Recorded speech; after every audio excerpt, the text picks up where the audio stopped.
trigger warning. This video touches on sensitive topics such as self-harm, emotional abuse, and death. Now that we got that out of the way, this is how Marlow tricked the entire Minecraft community and pulled off one of the most elaborate and disgusting deceptions in Minecraft history. This was a years-long, carefully planned operation to trick literally everyone, and the methods this person used to manipulate the entire community are absolutely insane. But before I break down every single trick and show you guys exactly how Marlow fooled millions of people for years, make sure to hit that subscribe button and drop a like on this video, because this situation is genuinely disturbing and you're going to want to hear the full story of Marlow. So let me start with the foundation of the entire trick, which is the decision to present as a female player. And dude, this wasn't random or accidental. This was the product of deliberate observation and calculation by DangerMario, who is the person behind the Marlow persona. And DangerMario had noticed a specific dynamic in the Minecraft community that he could exploit, which is that because the overwhelming majority of players and content consumers in the space were male, female players received way more attention, sympathy, and protection simply by being visible and standing out. Like a skilled female player in a male-dominated space generated this kind of novelty, interest, and protective instinct that a male player of equal apparent skill simply wouldn't attract. And DangerMario specifically noticed that it was very easy for women to get popular in the community because of the envy and special attention they would receive simply just for standing out. But here's where the trick gets really calculated, because DangerMario also observed something more strategically valuable, which is that female players who faced criticism or accusations in this space were frequently defended by community members who framed the criticism as sexist. Like, they would argue that people were targeting the female player simply because she was a girl succeeding in their space rather than because of legitimate concern. And this gave him a pre-built defense mechanism that he could weaponize, because if he presented as female and was ever accused of anything, his defenders would automatically reach for a social justice framing that had nothing to do with the actual evidence, effectively absorbing criticism and redirecting it away from the actual facts, which is honestly one of the most manipulative things I've ever seen. And not going to lie, this trick worked exactly as planned, because when the cheating accusations started coming out, many of Marlow's most vocal defenders immediately said the accusations were sexist and that people were only targeting Marlow because she was a girl. And this defense was in retrospect exactly what DangerMario had designed the persona to produce. Like, by presenting as female, he gave his defenders a way to make it about sexism and gender discrimination instead of the actual evidence of cheating, effectively using community dynamics and social justice rhetoric as a shield against legitimate criticism. And dude, the fact that this was planned from the very beginning is absolutely disgusting when you think about it. But now let me explain how DangerMario managed to trick everyone with the voice, because one of the most obvious questions is, how did a male player convincingly pass as female in voice calls and content for literal years without anyone figuring it out? And the answer is that the voice trick operated on two layers working together in combination. And first, DangerMario had a naturally high-pitched voice for a male, which gave him a physiological starting point that was closer to a female vocal range than the average male speaker, so this reduced the distance that tonal adjustment and software processing needed to cover. And with deliberate tonal adjustment, like consciously changing his speaking style and pitch, he was able to pass convincingly in interactions during the earlier period of the persona. But then the second layer was AI voice changing technology, and this is where the trick becomes really sophisticated, because DangerMario was using AI voice processing to handle the rest, taking the already modified natural voice and outputting a consistently female presenting vocal profile. And the combination of his naturally higher bass voice, conscious tonal modification, and AI processing produced something that was robust enough for normal conversational content and fooled the community convincingly for years. But it was structurally fragile under dynamic vocal demand, which is why when Refwin asked Marlow to whisper, shout, change pitch, or sing, she either refused, failed, or her Wi-Fi conveniently cut out at the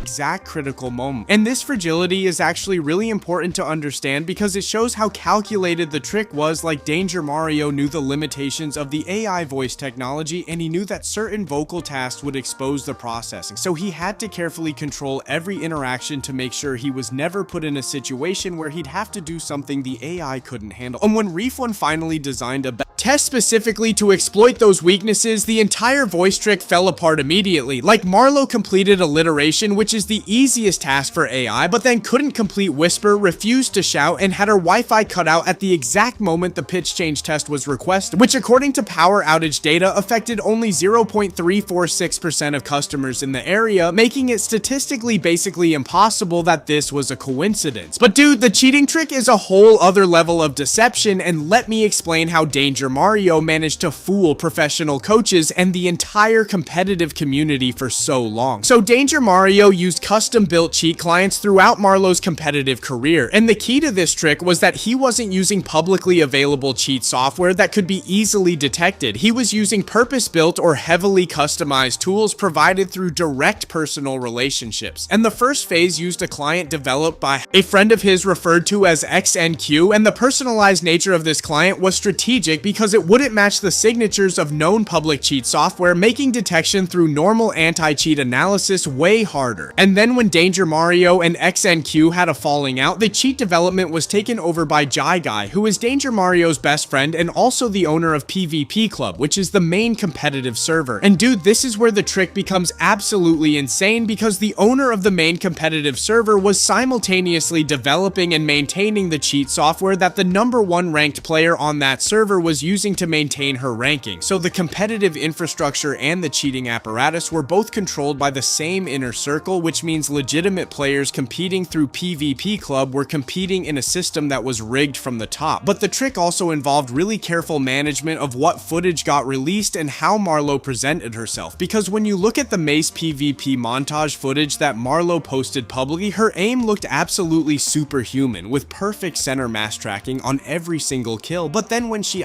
posted handcam footage playing against weaker opponents in an easier game mode, her aim looked completely different, with overflicks, underflicks, misclicks, choppy tracking, and unnecessary random movements. And the trick here was that in the montage footage where she couldn't show her hands, she was using the full power of the cheat software. But in the handcam footage where people could see her physical movements, she presumably had to reduce or disable the cheat to avoid the disconnect between what her hands were doing and what was happening on screen being too obvious. And Voom from Team Cryptic pointed out that this is the complete opposite of what any legitimate player would produce, because playing against weaker opponents in easier conditions should give you more consistent aim, not way worse aim. So the only coherent explanation for this gap is that the montage footage had software assistance that the handcam footage didn't. And this trick of carefully controlling which footage showed what and managing the narrative around it is what allowed Marlow to maintain the illusion of legitimacy for so long, because people who only saw the montage footage thought she was superhuman, and people who defended her after seeing the handcam footage thought the inconsistency was just normal variance. But now let me tell you about probably the most disgusting trick in this entire situation, which is the peer plot. And dude, when I heard about this, I was like, bro, this is actually evil. So among the evidence that was shown to Aximity, there was documentation of a plan that DangerMario had conceived in which the Marlow persona would fake committing suicide. And the specific plan was that Marlow would create a group chat with content creators and the persona's close friends, and then fake jumping off a bridge, staging the death of the character in a way designed to appear real to everyone in that group chat, and by extension to the broader community watching the fallout. And the motivation for this trick was publicity and escaping consequences, because DangerMario believed that faking Marlow's death would generate a massive wave of community grief, tribute content, and emotional response that would serve his goal. And Aximity specifically theorizes that the peer plot was being considered as a response to the cheating allegations, like the trick would be to bury the accusations under an overwhelming flood of sympathy so that critics and accusers would be reframed as having driven someone to suicide, which would silence the controversy through moral devastation rather than having to actually address the evidence. And not going to lie, this trick is so much worse than the cheating or the fake identity, because the human cost of this plan, had it been executed, would have been severe and real. Like the people in that group chat, people who had formed genuine emotional connections with the Marlow persona over years, would have been made to believe they were witnessing the death of someone they cared about, and they would have carried that trauma for the rest of their lives, all for the purpose of generating publicity and escaping consequences for cheating in a video game. And the fact that DangerMario was apparently willing to inflict this kind of psychological harm on real people just to maintain his fake persona shows the complete absence of any moral framework operating behind this entire scheme.